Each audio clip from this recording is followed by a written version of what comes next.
হিন্দি একটা সিনেমা ছিল নায়ক থেকে খলনায়ক।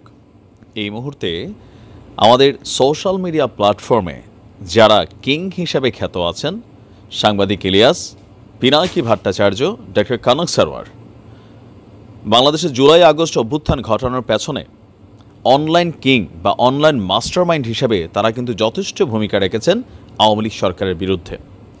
তো স্বাভাবিকভাবে ভাবা হচ্ছিল যে নতুন যে সরকারটা আসবে, অন্তর্বর্তী সরকার বা যেই আসুক, তো সেইখানে তাদের একটা আধিপত্য থাকবে, তাদের একটা প্রাধান্যতা থাকবে।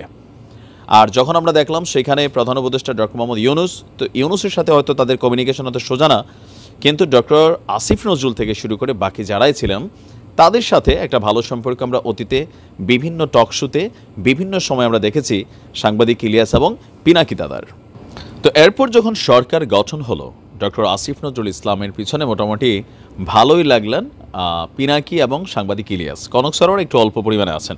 তো এখন এই যে উদ্ভূত পরিস্থিতি, প্রথম আলো থেকে শুরু করে ডেইলি স্টার অথবা ডক্টর আসিফ নজরুল ভারতের রয়ের এজেন্ট, ইভেন নানান ধরনের বক্তব্য, ৫ কোটি টাকা ঘোষ বাণিজ্য করেছেন, অনেক বক্তব্য কিন্তু আমাদের অনলাইন কিংরা টানা দিয়ে যাচ্ছেন। আর আসিফ নজরুল সাহেব বিষয়গুলোকে নিয়ে সর্বশেষ প্রতিবাদ করেছেন সাংবাদিক ইলিয়াসের একটা ভিডিওকে কেন্দ্র করে। এরপর আমরা দেখেছি যে আসিফ নজরুলের ইস্যুতে খুবই শক্ত ভূমিকায় গেছে সরকার, পাশাপাশি কিছু সংগঠন।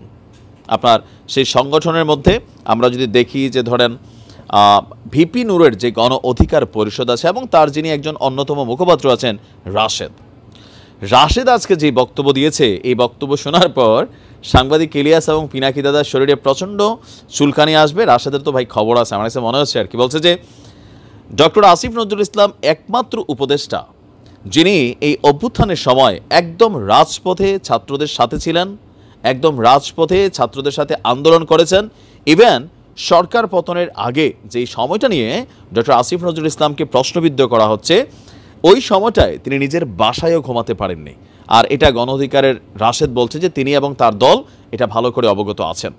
সো উপদেষ্টাদের মধ্যে ওয়ান অ্যান্ড অনলি, একমাত্র সৎ এবং সব দিক থেকে পারফেক্ট হিসেবে আসিফ নজরুলকে ঘোষণা করে বলছেন, যারা আসিফ নজরুলকে কলঙ্কিত করতে চায়, প্রশ্নবিদ্ধ করতে চায়, ষড়যন্ত্রের মধ্যে ফেলতে চায়, তারা আওয়ামী ফেসিস্টদের দোসর।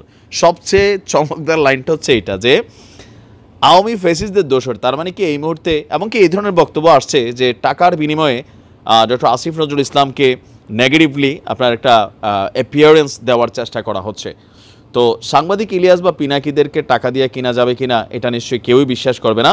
কিন্তু ওই যে বক্তব্যের এক পর্যায়ে তারা বলছেন যে এগুলা যদি চলতে থাকে তাহলে গণ অধিকার পরিষদ তারা আসিফ নজরুলের পাশে আছে এবং যে কোনো ষড়যন্ত্র মোকাবিলায় তারা আপনার কি বলা যে ভূমিকা রাখবে। ইভেন ইউটিউবিয়ান হিসাবে আমাদের এই সাংবাদিক ইলিয়াস এবং পিনাকি দাদাদের উদ্দেশ্যে রাশেদের আরেকটা বার্তা ছিল, অনলাইনে বৈশা ভাষণ দিয়া এই বাংলাদেশ এই 24-এ স্বাধীন হয় নাই। যারা রাজপথে আসছে, বাড়িতে ঘুমাইতে পারে নাই, তারাই বাংলাদেশ বেসিক্যালি স্বাধীন করছে, দ্বিতীয় স্বাধীনতা যেটা ধরা হচ্ছে। যে আপনারা ইউটিউবে বৈশা নিরাপদ দেশে বৈশা নিরাপদ বক্তব্য দিয়া আপনারা যদি মনে করে থাকেন যে বাংলাদেশের এই পরিস্থিতি তৈরি হয়েছে, এটা হয় নাই। এটা করছে এই দেশের ছাত্র জনতা। আর এটার পিছনে যারা মাঠ পর্যায়ে ছিল, ভূমিকা রেখেছে, তিনি তার কথা বলছিলেন যে ওই সময় তার বাচ্চা অসুস্থ ছিল, তার বাচ্চারে হাসপাতালে ভর্তি করানোর জন্য তিনি সময় পান নাই বা ওই সুযোগটা পান নাই, নানান ধরনের অত্যাচার, নির্যাতন এগুলোর শিকার হয়েছে। মুদ্রা কথা আমার মনে হয় আর কি সাংবাদিক ইলিয়াস এবং পিনাকি এই ইস্যুতে আপনি আবার দেখেন জুলকার নাইনের সাথে ঝামেলা হয়ে গেছে, তারপর আরেকজন যিনি সাংবাদিক আছেন তাসনিম খলিল, তার সাথেও ঝামেলা হচ্ছে। তো সব মিলিয়ে বিএনপির সাথে, বিএনপি সরাসরি কি স্ট্রং ভাষায় মির্জা ফখরুল ইসলাম এগুলোকে প্রতিবাদ করেছেন, তারা আবার মির্জা ফখরুল ইসলামের সাথে লাগছেন। তো সব কিছু মিলিয়ে কোথাও না কোথাও পিনাকি এবং ইলিয়াসের জন্য এই মুহূর্তে যে সিচুয়েশনটা তৈরি হয়েছে, তাদের বক্তব্য বাংলাদেশের পক্ষে আমরা আসি আর বাংলাদেশের পক্ষে থাকব, এই দেশের জন্য কল্যাণের জন্য যা যা করতে হয় আমরা সবই করবো। এবার প্রথম আলো অফিসের সামনে যদি আবারও জিয়াফত করানো দরকার হয়, জিয়াফত চলবে, সব কিছুই চলবে। এখন এই পরিস্থিতিতে এসে সরকারের বক্তব্য আপনি তো দেখেন কি বলা হয় যে সার্জিস আর হাসনাত কি বলছে ডাজেন্ট ফ্যাক্ট। তারা তাদের সাথে লাইভেও আসে, কিন্তু উপদেষ্টা নাহিদের অবস্থান দেখছেন, আসিফের অবস্থান দেখছেন, মাহফুজের অবস্থান দেখছেন, খুবই স্ট্রং। কিন্তু তারা প্রত্যেকেই অনলাইন কিংদের যে সকল বক্তব্য এগুলোকে পাত্তাই দিচ্ছে না, ওইটাই করছে যেটা তাদের দরকার।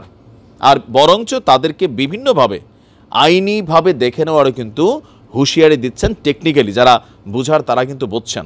আর এতে আরও বিগড়ে যাচ্ছে আমাদের অনলাইন কিংয়েরা। আসলে মানে এই খেলাটার শেষ কোথায় হবে? সরকারের সাথে সাংঘর্ষিক অবস্থানে পরিস্থিতি কোন দিকে যাবে, মানে অনলাইন কিংদের কি মনে করুন? ভালো থাকুন, আসসালামু আলাইকুম।